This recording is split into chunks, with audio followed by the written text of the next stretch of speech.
I was very excited to finally arrive at the show where Woody shows up. This is the 13th episode of the 6th season of Frasier. This is directed by Pamela Fryman, and as always, there will be spoilers from now as I go through the episode and share some thoughts. And needless to say, being a Cheers fan, addict, whatever you want to call it, I was very excited about this one.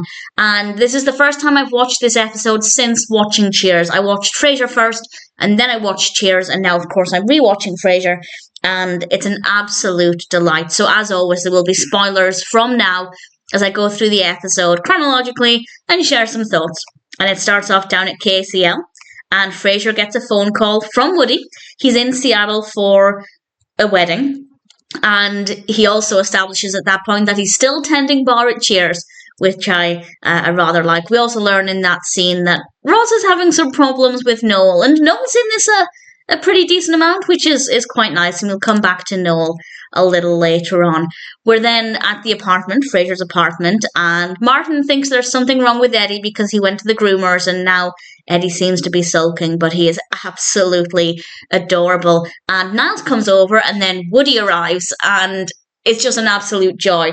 Although he did say to Martin, "I remember hearing about you, you're a policeman," which is interesting because Frasier had told the gang at Cheers that his father was dead, so a little bit awkward, but it's a nice way to bring Woody into this. It's a nice introduction for the character to everybody else. We find out that his cousins are getting married, and yes, both of them. And we have a nice time catching up, finding out about Sam and Carla and Cliff, who had a mail order bride that didn't go according to plan. And there's this really, really fantastic moment. It's probably the thumbnail for this discussion, where Woody is sitting on the sofa next to Frasier, which is nice to see. And Eddie is next to Woody, and Eddie has his paw on Woody's knee, and Woody takes a sip of beer from a beer can, and he has his tongue sticking out of his mouth, and Eddie has his tongue sticking out of his mouth, and it was just absolutely delightful, and just it made me laugh a lot. I really thoroughly enjoyed that. And they're then reminiscing, and Niles's facial expression is just kind of saying, what on earth was my brother's life like back in Boston, because he's just so baffled by these stories and these conversations, which I find very amusing. And sometime later, Woody and Frasier come back to the apartment after being out spending the afternoon together, and Frasier tells Martin that he now has nothing in common with Woody apart from their past. But that's kind of the point of Cheers. Cheers brings people from all walks of life together, people who might ordinarily not have things in common. They may not be friends outside of the bar setting, but bringing them together in this shared environment, they do actually spend time together and enjoy spending time together. And as we see from their anecdotes, they have a lot of laughs. And I love that. And it kind of helps to highlight that actually that's the beauty of Cheers. And I really thoroughly enjoyed that. And we're then at Cafe Nervosa, and Niles is there, and Frasier tries to get Niles to spend time with him and Woody, because Frasier really doesn't want to spend time with Woody anymore. It's clearly exhausting. Roz is there briefly, she's not willing to do this either, and then Gil and Noel are there, and they ultimately end up going to a karaoke bar. And we don't get to see this. I would have liked to have seen some of that, but Frasier is not exactly enthusiastic about this, and he's wondering how he can tell Woody that enough is enough. When Woody arrives at his door, and he tells him that actually his kid has an ear infection, his daughter has an ear infection, so he's going to go back home. And Woody calls it off, and it seemed a little, I don't want to say convenient, but a little coincidental that just as Frasier was trying to find a way to tell him he didn't want to hang out with him anymore, Woody has an excuse to leave. And we'll come back to that in a moment. Frasier then decides to take Niles out for dinner. He's really happy that he's got out of spending time with Woody, so to celebrate, he takes Niles out for something to eat.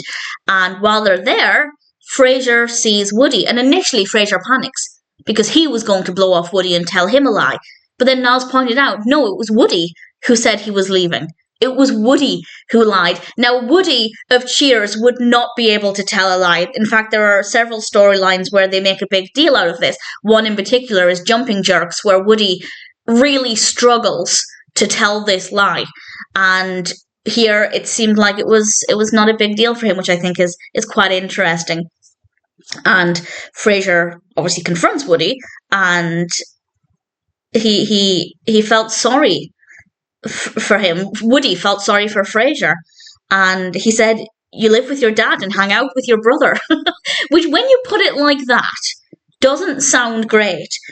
But as Frasier explained to him, "I wouldn't trade my years at Cheers for anything, but I am very happy with my life the way it is today."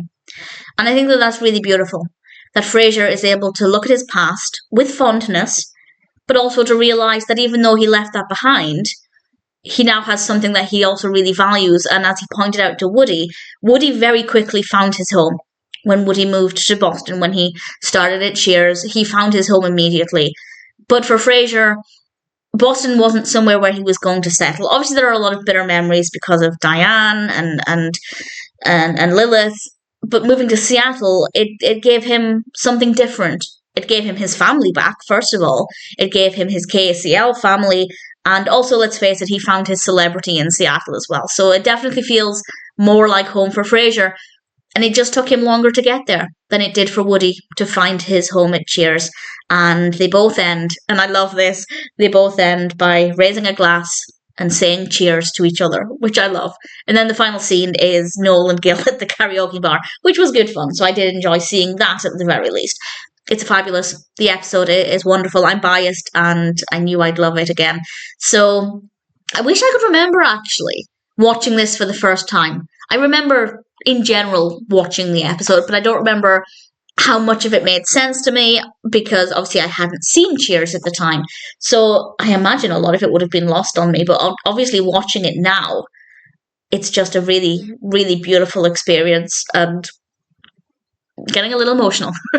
Really, really thoroughly enjoyed it. I guess my experience with Frasier and Cheers is kind of like Frasier's own experience. I watched Frasier and loved it the way Frasier loved Cheers. But it wasn't until I watched Cheers that I found my home. I found my place. When you watch a sitcom and you fall in love with it, you become, in your head, you become part of it. They're your family, they're your friends, they're your comfort. They're the place you turn to when you need that love and support and, honestly, escape from reality, which is exactly what I get from Cheers. And it took me until watching Cheers to find that, just like it took Frasier to go to Seattle to find that. So I completely understand where he's coming from. I know it's not quite exactly the same thing, but the analogy works very well for me there. And I absolutely loved it. Personal highlights, oh my goodness. Woody's phone call to Frasier on the radio. Woody sitting with Eddie with both of their tongues out, with Eddie's little paw on Woody's knee, and they're reminiscing and, well, just everything, absolutely everything. And then their discussion at the very end there. It's fabulous. It's perfect. I love it. The show where Woody shows up is just an absolute treat. And I know I will always love this episode.